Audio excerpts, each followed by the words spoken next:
नमस्कार। आप देख रहे हैं लोकमत हिंदी और मैं हूं आपके साथ विशाल शर्मा। देखिए, आप पेंशन को लेकर फिर से जो सुगबुगाहट जो है वो शुरू हो गई है। कहा जा रहा है कि पेंशन जय घोष रैली, विशाल रैली का आयोजन किया जा रहा है। 17 नवंबर का जो तारीख है उसको तय किया गया है। इसी सब मुद्दे पर बात करने के लिए आज हमारे साथ मौजूद हैं डॉक्टर मंजीत सिंह पटेल साहब। मंजीत बाबू नेशनल प्रेसिडेंट हैं national mission for old pension scheme के। इसके अलावा सर प्रेसिडेंट भी हैं central government employees confederation Delhi के। सबसे पहले मंजीत जी, लोकमत हिंदी के इस प्लेटफॉर्म पर आपका बहुत बहुत स्वागत है। थैंक यू विशाल सर, बहुत बहुत धन्यवाद। काफी लंबे समय के बाद आपकी मुलाकात हुई है आपसे। जी जी। कारण है मुलाकात का मंजीत जी कि जी 17 नवंबर दिल्ली चलो कहा जा रहा है। जी। पेंशन जय घोष रैली की बात की जा रही है। जंतर मंतर में धरना प्रदर्शन की बात की जा रही है। क्या है ये पूरा मामला, है विस्तार से समझाइए। विशाल सर, जैसा कि आप जानते हैं हम लोग पिछले कई सालों से, बल्कि तकरीबन 10-12 सालों से पुरानी पेंशन बहाली की मांग कर रहे हैं, देश भर के 91 लाख से भी ज्यादा एनपीएस कर्मचारियों के लिए। कई सरकार ने बदलाव भी किए हैं, 10 से बढ़ा करके अप्रैल 19 में 14% किया था गवर्नमेंट कंट्रीब्यूशन। फिर उसके बाद 30 मार्च 2021 को हमने डेथ एंड डिसेबिलिटी के केस में ओपीएस का विकल्प भी पा लिया था सरकार से, ये भी एक जी बड़ा बदलाव था। जी और अभी सरकार यूपीएस की बात कर रही है, वो ये कह रही है कि जिसको रिटायरमेंट पे 50% की गारंटी वाली पेंशन यानी ओपीएस वाली पेंशन चाहिए, जी तो वो यूपीएस को ऑप्ट करे। लेकिन उसमें उन्होंने दो बंदिशें लगा दी हैं। एक 25 साल के नौकरी के बाद ही 50% का क्राइटेरिया लगाया गया है। जी और जो दूसरा क्राइटेरिया उन्होंने कहा है कि उसके एवज में एम्प्लाई को सारा कॉर्पस गिव अप करना होगा, जी और उसके बदले में वो कुछ लमसम अमाउंट देंगे। तो इसके खिलाफ जो हमारी जो डिमांड है, वो हमारा कंट्रीब्यूशन जीपीएफ की तरह बिल्कुल वापस चाहिए। जी और 25 साल की जगह जैसा कि 20 साल में था, 20 साल की नौकरी के ऊपर जी फुल पेंशन का प्रावधान। तो उसके लिए हम लोग 17 नवंबर को दिल्ली चलो की एक जो पेंशन जय घोष रैली है, जी उसको अंजाम देने जा रहे हैं। और सरकार पर दबाव बनाने का काम है हमारा, पूरे देश से अपील भी कर रहे हैं। और इसमें पूरे देश से हजारों लाखों लोग पहुंचेंगे भी। जी जी तो डेफिनेटली अभी यूपीएस का गजट भी नहीं आया है, तो हम चाहते हैं कि सरकार जब भी गजट जारी करे, वो यूपीएस का ना हो, बल्कि गजट वो ओपीएस का हो, नाम भले ही उसका कुछ भी हो। जी तो इस दबाव को बनाने के लिए हम लोग 17 नवंबर को रैली करने जा रहे हैं। जी। आप देख रहे हैं मंजीत जी कि इसमें डॉक्टर्स जुड़ रहे हैं। अब जी शिक्षण संस्थानों से जुड़े हुए जितने भी टीचर्स कम्युनिटी है वो भी जुड़ रहे हैं, तो कैसा रिस्पॉन्स आ रहा है। देखिए, अभी तक का तो रिस्पांस बहुत अच्छा है। मैं भी उत्तर प्रदेश के गाजीपुर, बनारस, आजमगढ़, रायबरेली, लखनऊ और उसके बाद हरदोई, शाहजहांपुर, बदायूं, कई जिलों में मैंने घूम घूम करके लोगों से मुलाकात की है। अभी कुछ जिलों में हमारा घूमना बाकी है। उसके पहले मैं केरल गया था, तमिलनाडु गया था। तो जी बहुत सारे स्टेट्स में घूमा हूँ। तो लोगों का इतना जबरदस्त रिस्पांस है कि ये जो भी रैली होगी, बड़ी ऐतिहासिक रैली होगी यहाँ पर। जी जी जी। अब आते हैं दूसरे पॉइंट पर मंजीत जी। देखिए, कहा जाता है कि रेल की जो नौकरी है बहुत ही कष्टदायक होती है, कठिन होता है, थोड़ा लिबेरियस जॉब उसमें होता है। अभी मेरे जी हाथ में पेपर है, इसमें दिख रहा होगा आपको कि रेल जी जी कर्मचारी की एक दर्दनाक मृत्यु हो गई। दैनिक भास्कर की जी खबर है। और जी 11 दिसंबर को इनकी शादी होने वाली थी। रेल इंजन और बफर के बीच में इनकी दबकर मौत हो गई है। सबसे जी। पहले आपका भी मैंने ट्वीट देखा था। सबसे पहले क्या कहना चाहते हैं इस मामले पर आप। देखिए, मैं तो ये कहूँगा कि एक रेलवे की नौकरी नहीं, बल्कि बहुत सारी ऐसी नौकरियां हैं जो बहुत रिस्की हैं। फोर्सेज की नौकरी, आर्म फोर्सेज की नौकरी, एटॉमिक रिसर्च के अंदर काम करने वाले लोगों की नौकरी, तमाम ऐसे रिसर्च इंस्टीट्यूट जो माइनस में 50 डिग्री सेल्सियस पे काम करते हैं। मैं एक एग्जांपल आपको दूंगा। जी कुछ साल पहले 2021 में एक थैयन साहब थे, जो कि national institute of hydrology Roorkee के एक काफी बड़े लेवल के साइंटिस्ट थे। जी उनकी -50 डिग्री सेल्सियस में एक वायरस से कुछ प्रॉब्लम हो गई थी, इन्फेक्शन हो गया था, उनकी डेथ हो गई एनपीएस में ही। जी तो ऐसे बहुत सारे कर्मचारी हैं। रेलवे भी बहुत रिस्की जॉब है। तो कई कई दिन तक लोग अपने घर नहीं पहुंचते हैं, पटरी को ठीक करना, ट्रेन एक्सीडेंट होते रहते हैं। जी। तो मतलब जो है, इस तरीके की अभी जो बरौनी की जिस घटना का आप जिक्र कर रहे हैं, ये भी बहुत दुखदायक है, बहुत पीड़ादायक है। 11 तारीख को उनकी शादी होने वाली थी। जी जी जी। ये बहुत बहुत मतलब हम उसका उसकी कल्पना भी नहीं कर सकते कि जो उनके परिवार पर बीती है। जी मरने वाला तो चला जाता है, उसको कुछ नहीं पता है, लेकिन उसका परिवार, उसका उसके दोस्त, उसके नातेदार, वो सब यहीं रह जाते हैं और रोज उस दुख को भोगते हैं। पूरी जिंदगी उस दुख को भोगना पड़ता है उनको। तो मैं all India NPS employees federation के परिवार की तरफ से दिवंगत आत्मा के लिए ईश्वर से प्रार्थना करता हूँ जी कि आत्मा को श्री चरणों में स्थान मिले और जी उनके परिवार को इस दारुण दुख को सहन करने की शक्ति मिले। और जी साथ ही सरकार से गुजारिश करता हूँ, जी क्योंकि भारत सरकार ने, अगर वो एनपीएस में थे तो भारत सरकार ने उनके परिवार को ओपीएस देने की व्यवस्था कर दी है। एक आदमी को नौकरी भी मिलेगी उनके परिवार को, चूंकि जो भी उन पर डिपेंडेंट होगा जी किसी न किसी को नौकरी देने का प्रावधान है। लेकिन हम इसके साथ साथ भारत सरकार से ये अपील करते हैं कि जल्द से जल्द ऐसी दुर्घटनाओं में जिनकी भी जान माल की क्षति होती है उनको 1 करोड़ रुपए का बीमा, मैं मुआवजा नहीं कहूंगा इसको, उसका बीमा देना चाहिए। सरकार की ये लाइबिलिटी है, ये उसकी रिस्पॉन्सिबिलिटी है। तो जी उसके परिवार को कम से कम 1 करोड़ रुपए का बीमा मिले, ताकि उनका परिवार कम से कम आर्थिक रूप से सड़क पर ना आए। जी जी जी। जी अब विशाल सर, जी। एनपीएस से सबसे ज्यादा नुकसान जो है कहा जाता है कि रेलवे के रनिंग स्टाफ, जैसे कि लोको पायलट हो गए, असिस्टेंट लोको पायलट हो गए, गार्ड आदि को हुआ है। जिनको देखिए सेवानिवृत्ति हो या स्वैच्छिक सेवानिवृत्ति हो या अनिवार्य सेवानिवृत्ति, उस पर 50% की जगह अंतिम बेसिक सैलरी का लगभग 77% पेंशन मिलती थी। ये मामला जी क्या है, मैं समझ नहीं पा रहा हूँ। 50% पेंशन तो मुझे समझ पाता था कि पचास जी फीसदी जी जितना आप रिटायर कर रहे हैं या जितने पे आपकी सैलरी, उसका 50% आपको पेंशन मिलता था, पुरानी पेंशन स्कीम। लेकिन ये जी सब 77% जो पेंशन मिल रहा है, अब क्या बेसिक सैलरी को 55% बढ़ाने का नियम है? इस तमाम मामलों को आप आराम से डिकोड करिए और सरल जी भाषा में समझाइए मंजीत जी। जी जी विशाल जी, दरअसल क्या है कि रेलवे, जैसा कि आपने देखा बरौनी की घटना हुई, जी बहुत इनसिक्योर जॉब है। मतलब जान का रिस्क बहुत ज्यादा बना रहता है। हम्म दूसरी बात, जैसे मान लीजिए जो जम्मू कश्मीर से, जम्मू तवी से चलती है त्रिवेंद्रम को, या जी तमिलनाडु के आखिरी छोर तक जो गाड़ी जाती है, जी आप सोचिए जो उस गाड़ी को जो ड्राइवर लेकर के जाता होगा। पहले क्या था कि गाड़ियां 24-24 घंटे लेट, 2-2 दिन लेट होती रहती थी। जी और जिस ड्राइवर को आज के बाद कल अपने घर होना चाहिए था, वो 4 दिन 5 दिन 6 दिन अपने घर नहीं पहुंच पाता था। जी तो उनकी इतनी लंबी नौकरी, मतलब जो है इतनी हेक्टिक नौकरी होती थी। वैसे ही जो जितना रनिंग स्टाफ था, तो रनिंग स्टाफ को सैलरी भी तकरीबन तकरीबन 35% एक्स्ट्रा दिए जाने का प्रावधान था। ऐसा ओके नहीं कि अभी खत्म कर दिया गया, अभी भी ओके वो चल रहा है प्रावधान। ओके अब क्या होता था, जब रनिंग स्टाफ, चाहे वो लोको पायलट हो, असिस्टेंट लोको पायलट हो, गुड्स गार्ड हो, या फिर और जो रनिंग स्टाफ है ट्रेनों में जो चलता था, तो वो जब रिटायर होता था, बाकी कर्मचारियों को क्या है कि रिटायरमेंट के बाद 50% of last basic salary plus जी डियरनेस अलाउंस, जिसे आप मोटा मोटा 50% पेंशन कहते हैं, जी यही देने का प्रावधान था। जी लेकिन जब रनिंग स्टाफ कोई रिटायर होता था, तो क्या करते थे कि मान लीजिए कोई आदमी रिटायर हो रहा है रनिंग स्टाफ का, उसकी बेसिक सैलरी है 10,000 रुपए। ठीक है। तो रिटायरमेंट वाले दिन सबसे पहले उसकी सैलरी को जी 55% बढ़ा देते थे, यानी 10,000 को बढ़ा करके 5500 रुपये बढ़ा दिया, 55%, तो अब जी वो हो गई 15,500 500। रुपये। तो 15,500 रुपये का अब 50% निकालेंगे वो। अच्छा। तो लगभग लगभग 7,750 रुपये बैठता है जा करके। जी तो इस तरीके से जब आप देखते हैं, तो उस आदमी को, रनिंग स्टाफ के आदमी को, जो उसकी बेसिक सैलरी, मूल बेसिक सैलरी थी, उसका तकरीबन तकरीबन 77% उसको पेंशन के रूप में दिया जाता था। उसके बाद डीए, जो जैसा कि सुविधा है, तो जी वो अब क्या हुआ कि एनपीएस आ गया। तो एनपीएस तो कॉर्पस बेस्ड पेंशन की बात करती है। जी वो तो जितना कॉर्पस है उसी उसी हिसाब से पेंशन बनेगी। 40% कॉर्पस छोड़ना होगा उसको, 40% पे जितनी पेंशन बनेगी। अब जी सरकार या तो ये कहती कि रनिंग स्टाफ के लिए जो 40% कॉर्पस बचा है, उस 40% कॉर्पस को फिर से पचपन जी परसेंट बढ़ाएगी, देन करती। जी नियम तो ये बनता है। जी दूसरी बात, सरकार यूपीएस लेकर के आई है, तो यूपीएस में भी इस बात का प्रावधान प्रावधान करती कि जो अंतिम बेसिक का जो 50% आपने देने की बात कही है, या जो 12 महीने की जो एवरेज का जो 50% देने की आपने बात कही है, जी तो पहले तो आप एवरेज निकाल लेते। जी एवरेज कितनी सैलरी बनी, एवरेज को 55% बढ़ाते, और बढ़ाने के बाद उसको फिर 50% करते, तो ये रनिंग स्टाफ के मामले में न्याय हो पाता, उनके साथ जस्टिफिकेशन हो पाता। जी लेकिन इस ऐसी कोई बात नहीं कही गई, और उनकी बात को भी कोई उठाने वाला नहीं है। तमाम यूनियनें हैं, तमाम ऑर्गेनाइजेशंस हैं, तमाम लोग हैं, लेकिन उनके हित की कोई बात भी नहीं कर रहा है।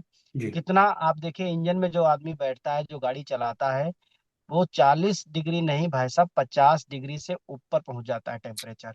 जी कभी किसी ड्राइवर से बात कीजिएगा, जी जो गुड्स गार्ड सबसे पीछे खड़ा होता है, डिब्बे सबसे लास्ट में उसका डिब्बा होता है, जी उसके पास कोई कनेक्शन नहीं है, एक छोटा सा वाकी टाकी रहता है।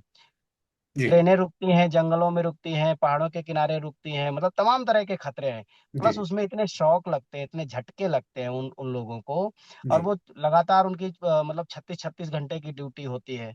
जी बहुत मुश्किल काम है। तो ऐसे लोगों के साथ मतलब जो है, ये जितनी भी पॉलिसी मेकर्स हैं, ये न्याय नहीं कर रहे हैं। उनको उनके साथ अंग्रेजों के समय में दी जाती थी ये चीजें, आप सोचिए। जी तो जी हमारा देश आजाद है, दुनिया की तीसरी सबसे बड़ी अर्थशक्ति बन रहा है, महाशक्ति बन रहा है।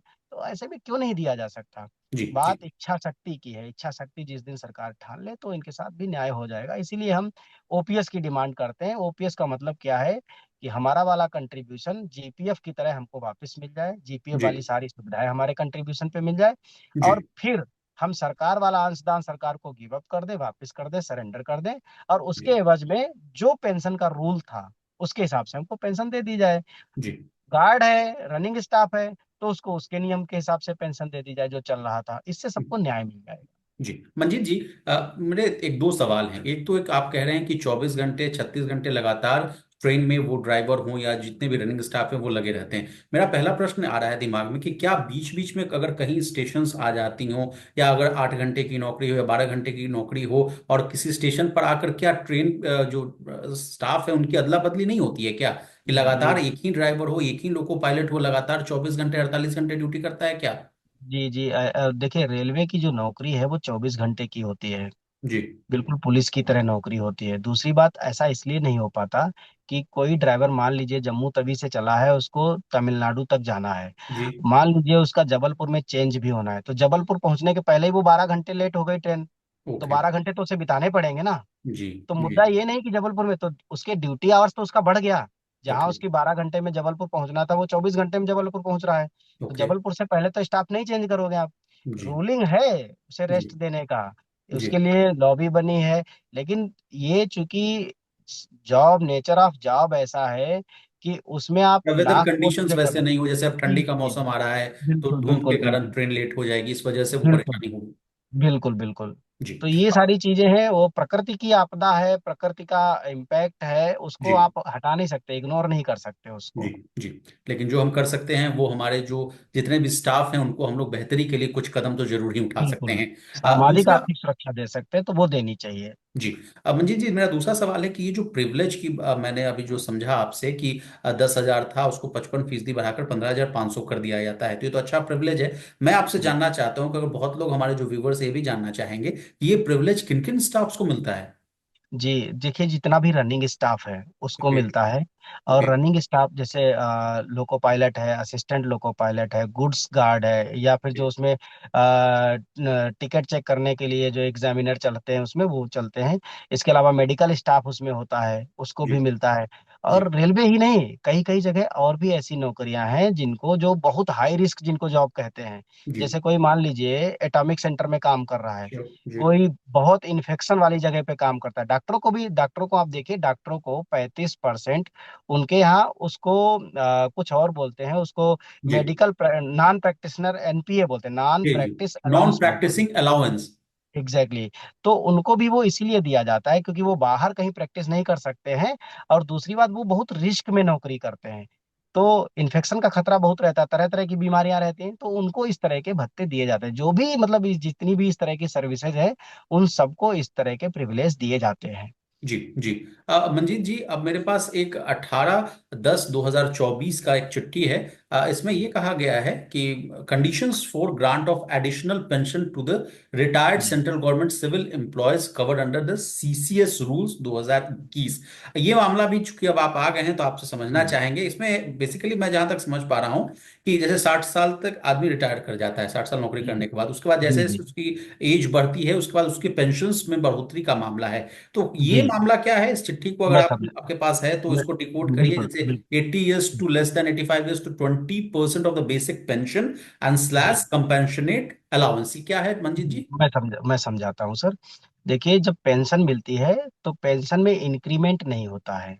जी जैसे जब हम सैलरी पाते हैं तो हर साल सैलरी में इंक्रीमेंट मिलता है। जी ठीक है। पे कमीशन ने क्या किया था, मैट्रिक्स बना दी थी, मैट्रिक्स में इंक्रीमेंट एकदम फिक्स कर दिया है। 72,000 से अगले साल आप जुलाई में या जनवरी में जब भी आपका इंक्रीमेंट लगेगा, आप 74,000 पे चले जाओगे। ठीक है। लेकिन जब पेंशन मिलती है तो पेंशन में बेसिक पे हमेशा फिक्स रहती है, डीए बढ़ता है। जी। एक चीज बढ़ती है, मतलब डियरनेस अलाउंस बढ़ता साल रहता है में हर दो बार 6 बढ़ता है। साल में 2 बार बढ़ता है। लेकिन बेसिक पे आपकी सेम टू सेम रहती है, वो नहीं बदलती। ओके। लेकिन जब आप 80 साल के हो जाते हैं, 60 साल से जब चल करके आप 80 साल की उम्र में पहुंचते हैं, तो बेसिक पे एकदम से 20% बढ़ाई जाती है। ओके। ओके। फिर जब आप 85 साल की उम्र पार करते हैं, जी। तो 20 को बढ़ा करके फिर 25% या 30%, ये क्राइटेरिया है। जी। फिर 85 से जब आप 90% पहुंचते हैं, तो फिर बढ़ जाती है। फिर जी। 90 के बाद जब आप 100% पहुंचते हैं, तो बेसिक पे डबल हो जाती है, 100% बढ़ जाती है। जी। ये है उसका कॉन्सेप्ट जिससे आप जिसकी बात कर रहे हैं, 18 जो अक्टूबर को 2024 को जी। सरकार ने। तो जी। ये आज से नहीं, पहले से ही चल रहा है, इसको सरकार ने क्लेरिफाई किया है। ओपीएस वालों को ये प्रावधान मिल रहा है, अब एनपीएस वालों को ये भी नहीं मिलेगा। एनपीएस वाला जिंदा रहेगा, 80 साल तक पहुंच गया, जी। तो उसके लिए ऐसा कोई प्रावधान नहीं किया गया है कि उसकी बेसिक सैलरी को 40% बढ़ाएंगे या 25% बढ़ाएंगे। वो कुछ नहीं, वो फिक्स रहती है, वो क्योंकि जी। मार्केट से मिलता है। जी। तो जी। इसीलिए हम इसका विरोध करते हैं। जी। अब सर आते हैं एक और बहुत ही अहम मुद्दे पर, ये वो है आठवां वेतन आयोग। कहा जा रहा है सर कि इसी महीने यानी नवंबर के महीने में ही जेसीएम यानी ज्वाइंट कंसल्टेटिव मशीनरी की बैठक होने वाली है। और कर्मचारी संगठनों के साथ बैठक पर कुछ सहमति जताई जा सकती है। सबसे पहले आपसे समझना चाहेंगे कि आठवें वेतन आयोग पर आपका क्या राय है और जेसीएम क्या होता है सर। जी जी, देखिए, पे कमीशन तो 10 साल में आता है, ये जी। सबको पता है। जी। हर 10 साल बाद पे स्ट्रक्चर को रिवाइज करने की जरूरत पड़ती है। जी। तो सरकार करती है, उसके लिए एक आयोग गठित करती है। और आयोग साल 1.5 साल में अपनी रिसर्च करने के बाद, लोगों से इंक्वायरी करने के बाद जी। एक रिपोर्ट बनाता है। रिपोर्ट को बाद में फिर सरकार इम्प्लीमेंट करती है, उसके हिसाब से पे बढ़ाई जाती है लोगों की, जी। 20 पर जो भी फैक्टर लगे। तो सेवेंथ पे कमीशन में क्या है कि एक पे मैट्रिक्स ले आए थे वो, जी। जिसको अकवर्थ का जो फार्मूला कहते हैं, एक्राइड फार्मूला कहते हैं। तो उस फार्मूला के तहत वो, उसमें मल्टीप्लिकेशन फैक्टर लगा हुआ है, कहीं पर 2.86 का लगा हुआ है, कहीं पर 2.46 का मल्टीप्लिकेशन, अलग अलग लेवल में अलग अलग मल्टीप्लिकेशन फैक्टर लगाया गया है। जी।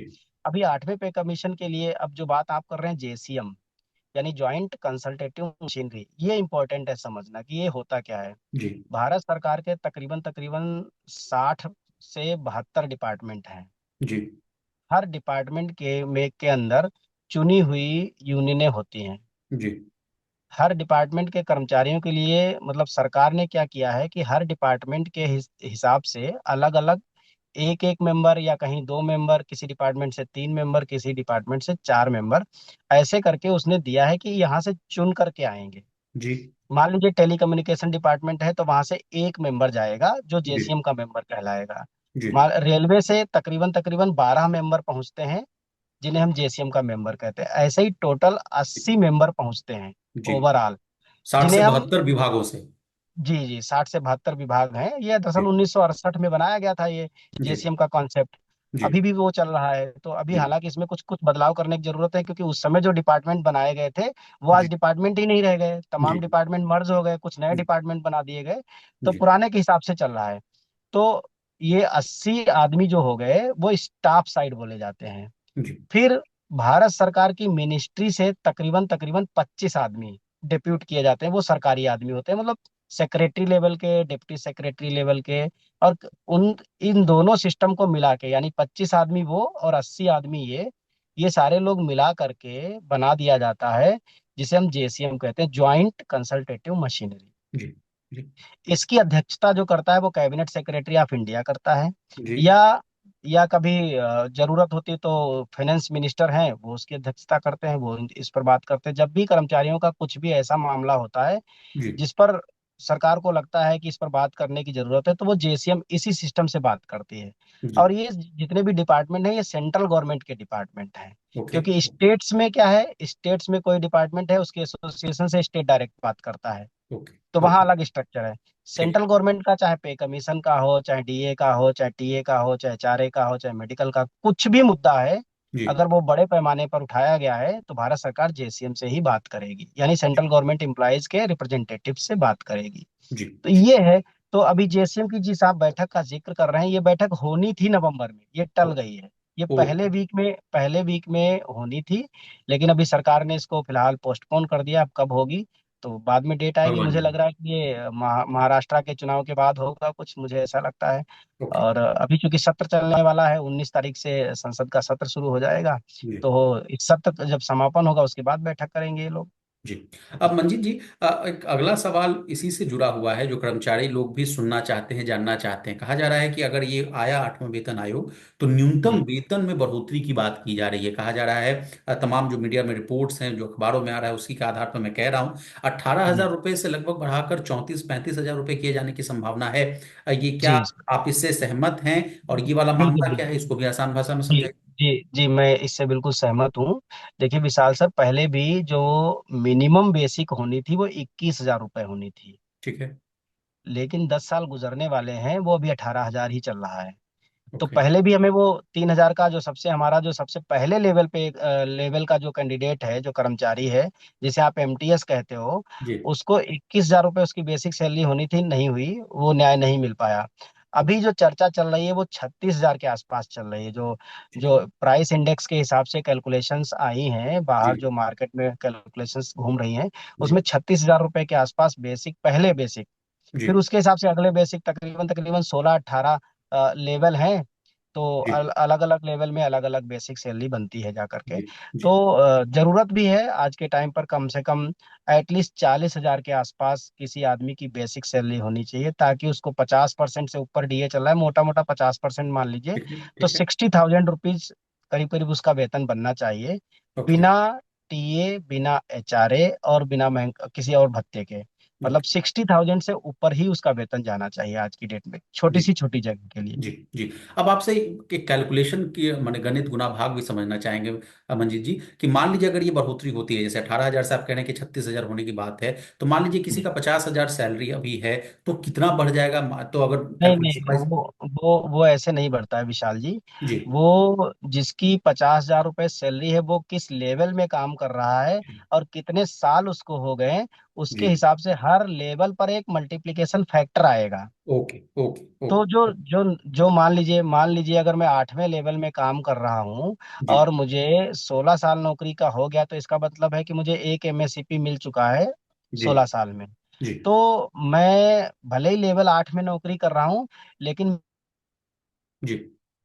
मेरा बेसिक सैलरी काफी ऊपर हो चुका होगा, मतलब 12-13 लेवल के जो पहला बेसिक होगा जी। उसके भी ऊपर निकल चुका होगा। जी। तो होता क्या है कि जो मल्टीप्लिकेशन फैक्टर एक्राइड फार्मूले से जो तैयार किया जाता है, जी। उसमें जो नया कैंडिडेट आता है, मतलब नई ज्वाइनिंग वाला, जी। तो उसको उसका ज्यादा लाभ मिलता है, क्योंकि उसकी बेसिक सैलरी ज्यादा हो जाती है, तब तक डीए भी बढ़ चुका है।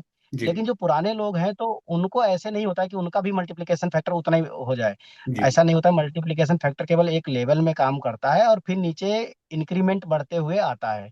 जी। तो वहां पर उसको उसको उतना बेनिफिट नहीं होता, लेकिन हाँ, हर आदमी को 15-20% का तो बेनिफिट होता ही है। ओके। ओके। ओके। जी अब जी एक और अहम मुद्दा है, वो भी हम आपसे समझना चाहेंगे मंजीत जी।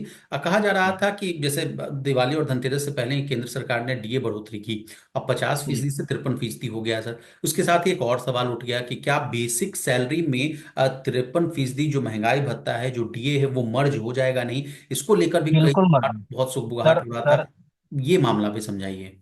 सर बिल्कुल मर्ज होना था। जब भी डीए 50, क्योंकि जब 7th पे कमीशन आया था उसमें ये बात कही गई थी कि जब डीए 50% हो जाएगा तो उस डीए को उठा करके बेसिक सैलरी में मर्ज कर देंगे, ये बात आई थी। लेकिन सरकार ने जब पे कमीशन दिया, तो उसमें कुछ इस तरीके से लिखा गया कि वो क्लैश हो गया। ओके। सरकार उसको मर्ज नहीं कर रही है, हम लोग ओके। उसको मर्ज कराने के लिए तैयार हैं कि मर्ज कराना चाहते हैं। अब जी। सरकार सोच रही है कि पे कमीशन आने वाला है, तो बगैर मर्ज करे हुए पे कमीशन का ही लाभ दे दो। सरकार तो जहां बच सकता है वो बचाने की कोशिश में रहती है। तो हम्म। सरकार तो इस फिराक में है, अगर मर्ज कर देंगे तो पे कमीशन नहीं देंगे, पे कमीशन देंगे तो मर्ज नहीं करेंगे। अच्छा। तो जी, अब आप लेकिन सोचिए लेकिन कि इंपॉर्टेंट इंपॉर्टेंट बात तो मंजीत जी ये है कि पे कमीशन ज्यादा इंपॉर्टेंट, क्योंकि ड्यूरेशन भी हो गया है, 10 साल हो गया है। बिल्कुल बिल्कुल बिल्कुल बिल्कुल, पे कमीशन बहुत इंपॉर्टेंट है। और अभी अभी जो महंगाई जो चल रही है उसके हिसाब से लोगों की बेसिक सैलरी बदलने की जरूरत है। तो हमारा जो पूरा फोकस है वो 8वें पे कमीशन पर है। पे ओके। कमीशन गठित हो जाए, उससे क्या है, नए लोगों को भी फायदा होगा, जो नौकरियों में भी नहीं आए हैं उनको भी बेनिफिट होगा, जी। क्योंकि वो इसके जब अलावा नौकरियों में आएंगे। जी, सीधे इसके उनको अलावा बढ़ी हुई मंजीत जी, तनख्वाह मिलेगी। इसके अलावा मंजीत जी, क्या दूसरे भत्ते जैसे HRA, TA, children education allowance जो होता है, होटल सब्सिडी, ये सब में भी बढ़ोतरी होती है क्या? सर सर, दो बातें मैं आज आपको डिस्क्लोज कर रहा हूँ। अभी तक ये हमने मीडिया में नहीं बोली हैं, जी। लेकिन दो बातें बहुत इंपॉर्टेंट हैं। चूंकि आपने पूछा है, चिल्ड्रन एजुकेशन अलाउंस की अभी हम बात नहीं करते, क्योंकि वो बीच में भी अमेंड हो जाते हैं। जी। हम जो बात करना चाह रहे हैं पे कमीशन में, पहला है बीमा। जी। हर सरकारी कर्मचारी का बीमा होता है, जिसे हम ग्रुप इंश्योरेंस स्कीम कहते हैं, जी। GIS। जी। सबसे निचले कर्मचारी का 30 रुपए का बीमा है। अगर जी। उसकी डेथ हो जाए इन सर्विस, तो उसे उस बार को 30 रुपए मिलता है। ओके। फिर 60 रुपए है, 60 हजार मिलता है। फिर 120 रुपए है, तो 1,20,000 मिलता है। कहीं कहीं ये वेरी करता है, क्योंकि अलग अलग संस्थानों में अलग अलग सुविधाएं भी दी गई है। जी। लेकिन आप सोचिए कि जैसे हमारे साथ में जितने भी लोग नौकरी करते हैं, इनका 60 होता है। अगर उनके साथ कोई हादसा होता है, तो उनको एक 60 हजार रुपये मिलता है, उनके परिवार को। 60 हजार रुपये में भारत, मतलब जो है हिंदुस्तान, हमारी परंपराओं का देश है, उसकी अंत्येष्टि भी नहीं की जा सकती है जितने का उसका बीमा है। जी। जबकि जरूरत है आज कम से कम उस कर्मचारी को 1 करोड़ रुपए की। तो हमने उसमें बीमा की डिमांड की है कि 3 कैटेगरी बनाई जाए।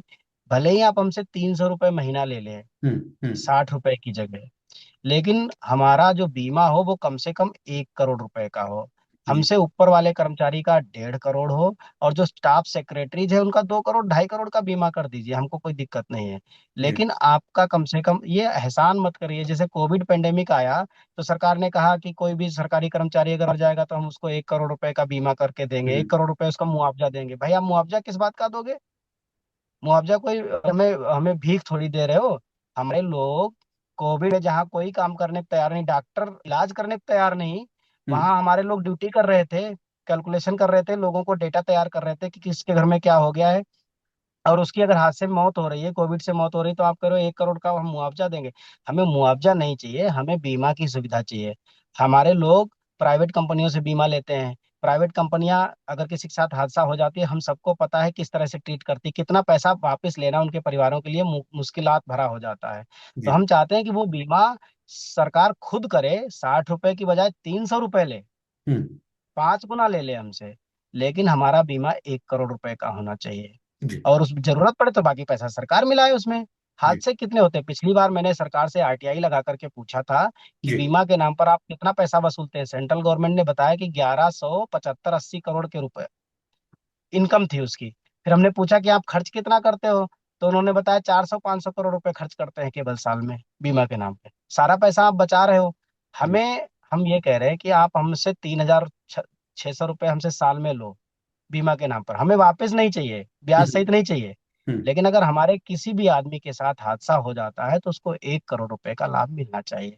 तो पहली तो बात यह है कि हम बीमा की बात कर रहे हैं। जी। और दूसरी बात हम ये कहना चाह रहे हैं कि मतलब जो है कुछ अलाउंस हैं, जैसे मतलब जो है सबसे बड़ी तो बात बीमा ही है, खैर इसमें। जी। दूसरी बात, जैसे आपने कहा, जो चिल्ड्रन एजुकेशन अलाउंस है, इसको भी रिवाइज करने की जरूरत है।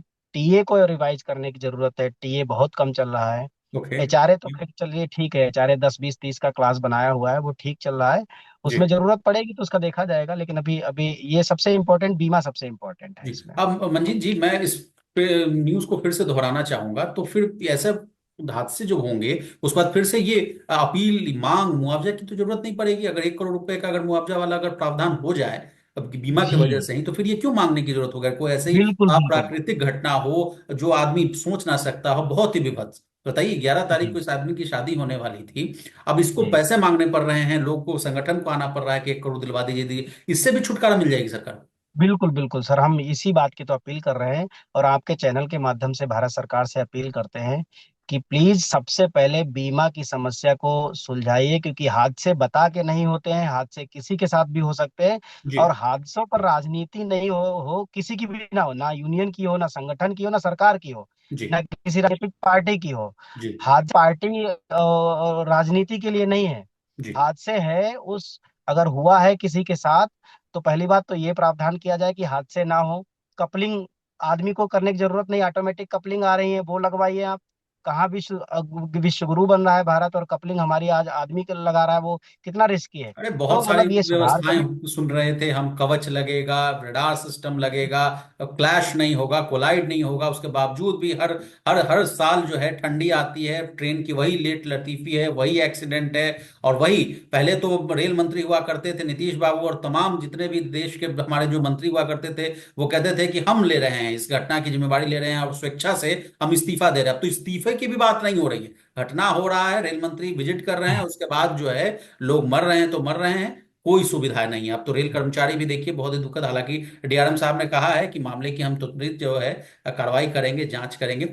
लेकिन मंजीत बाबू, आप तमाम मुद्दों जी। पर बहुत ही बेबाकी से आप हमारे साथ जुड़े। 8th पे कमीशन हो, डीए को मर्ज करने की बात हो, 17 तारीख को जो रैली है उस पर, आपका बहुत बहुत शुक्रिया। इसी तरह देश दुनिया बिजनेस जगत से जुड़ी तमाम ताजा तरीन खबरों के लिए बने रहिए हमारे साथ, और आगे भी पेंशन को लेकर, पुरानी पेंशन को लेकर और कर्मचारी सरकारी वर्ग को लेकर अगर कोई भी समस्या होगी, लोकमत हिंदी आपके साथ खड़ा रहेगा।